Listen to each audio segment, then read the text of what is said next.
ভারতীয় cricket board অর্থাৎ BCCI Rohit শর্মাকে বিলকুল ভুলে গেছে। রোহিত শর্মার নাম আর মনে নেই বোর্ড কর্তাদের। তাকে ভুলে সেই জায়গায় গিলের নাম প্রকাশিত হচ্ছে।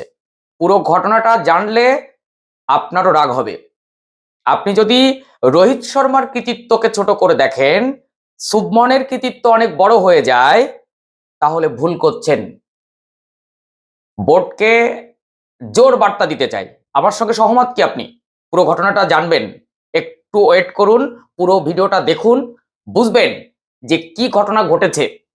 আমরা সবাই জানি সম্প্রতি দিল্লিতে নমন অ্যাওয়ার্ড সেরিমনি হয়েছে বোর্ডের তরফ থেকে। সেখানে বর্ষসেরা প্লেয়ার নির্বাচিত হয়েছে, বিভিন্ন অ্যাওয়ার্ড ছিল। 25 এবং 26 সালে ভারতের যত প্রাইজ, সেটা চ্যাম্পিয়ন্স ট্রফি, বিশ্বকাপ, ছেলে মেয়ে, আন্ডার-19 সব দলের সদস্যকে ডেকে পুরস্কৃত করা হয়েছে, সংবর্ধনা দেওয়া হয়েছে। সেখানে এই ঘটনাটা ঘটেছে।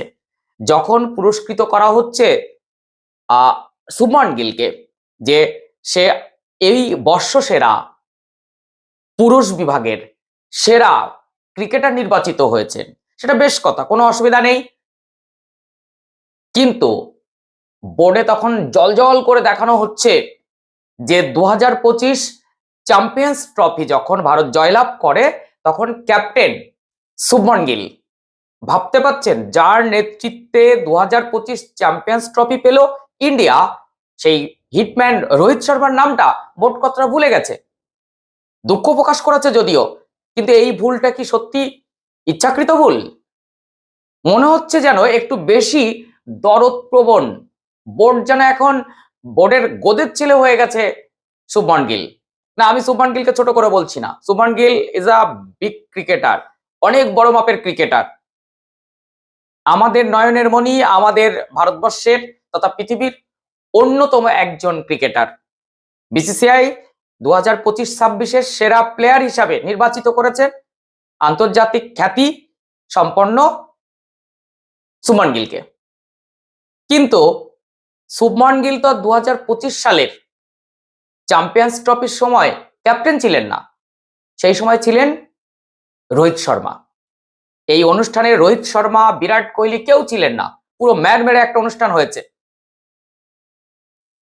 আপনি জানেন আর নাই জানেন, আপনি খবর তো রাখবেন যে পুরো অনুষ্ঠানটা জুড়ে আপনি দুটো মুখকে দেখতে পেয়েছেন।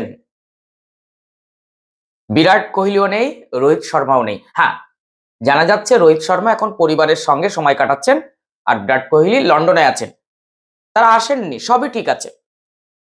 সেখানে স্মৃতি মান্দানাকে বর্ষসেরা মানা হয়েছে, শুভমান গিলকে বর্ষসেরা মানা হয়েছে। সেখানে চ্যাম্পিয়ন্স ট্রফি জিত দলের প্রত্যেক সদস্যরা উপস্থিত ছিলেন, তাদেরকে পুরস্কৃত করা হয়েছে। 2026 টি-20 ওয়ার্ল্ড কাপ দলের ক্যাপ্টেন সূর্যকুমার যাদব সহ সমস্ত প্লেয়াররা ছিলেন। 2025 ওয়ানডে ওয়ার্ল্ড কাপ জয়ে মহিলা ক্রিকেটাররা ছিলেন হরমনপ্রীত কৌরের নেতৃত্বে। ছিলেন আন্ডার-19 ওয়ার্ল্ড কাপ জয়ের ছেলে এবং মেয়েরা, সেখানে বৈভব সূর্যবংশীরা ছিলেন, আয়ুষ মাত্রেরা ছিলেন। অনেক মজার প্রশ্নও শুনেছি। হর্ষ ভোগলে 3টি কিন্তু অপশন দেন বৈভব সূর্যবংশীকে, যে এবারের আইপিএল এ 1 ওভারে 6টা 6 মারতে চাও। নাম্বার 2, ক্রিস গেইলের 175, সেটাকে ভেঙে দিতে চাও সেই রেকর্ডটাকে। নাম্বার 3, না আইপিএল এর দ্রুততম সেঞ্চুরি করতে চাও।